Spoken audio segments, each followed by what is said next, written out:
درست اینجا بر فراز این قلعه بابک خرمدین سپاه افشین را دید که برای نبرد آمدند.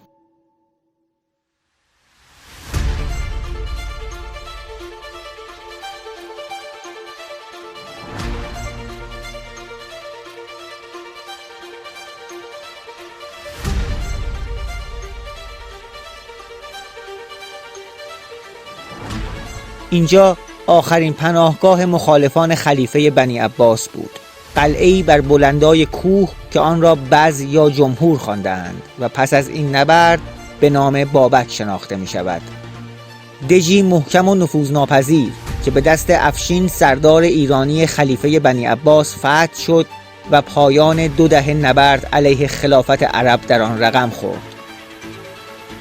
بابک پس از سقوط قلعه از آنجا می گریزد و نهایتاً به دست 8مین خلیفه عباسی اعدام می شود، اما یاد او با این قلعه می ماند. یکی از مشهورترین دژهای کوهستانی ایران که شاهکاری در معماری نظامی است.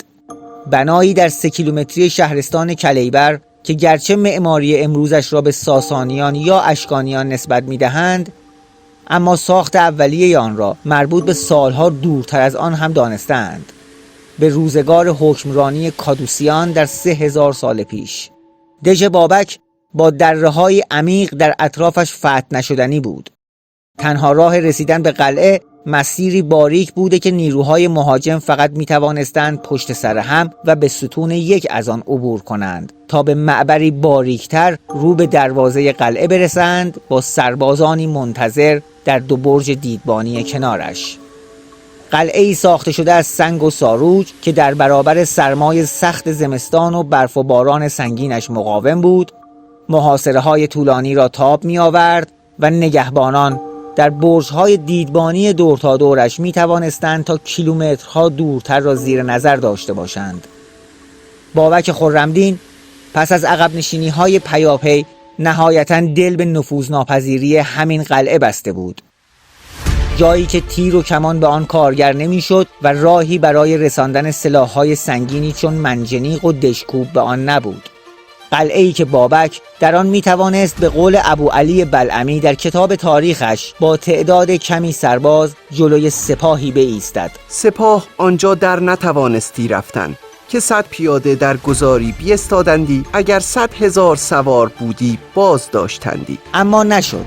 افشین که به فرمانروایی خراسان دل بسته بود و رسیدن به آن را در خوشنودی معتصم عباسی از کشتن بابک میدید، سرانجام توانست به قلعه نفوذ کند. گرچه پس از ورود به قلعه هم باید در معبرهای باریک با سربازان بابک می جنگید، اما سپاهیان افشین بیشمار بودند و او توانست پس از تلفات بسیار این کار سخت را شدنی کند. حالا این قلعه ویرانه در برابر ماست، جایی که هر سال گردشگران زیادی برای دیدنش می روند تا بقایای مکانی را ببینند که تیم باستانشناسی به رهبری سیف الله کامبخشفرد در اوایل دهه 40 خورشیدی از زیر خاک بیرون آورد. قصری با بنایی با شکوه در کنار تالار بزرگ و اتاقهای بسیار و آبانباری برای انباشت آب باران و برف. قلعه‌ای که حالا به نماد مقاومت ایرانیان در طول تاریخ تبدیل شده.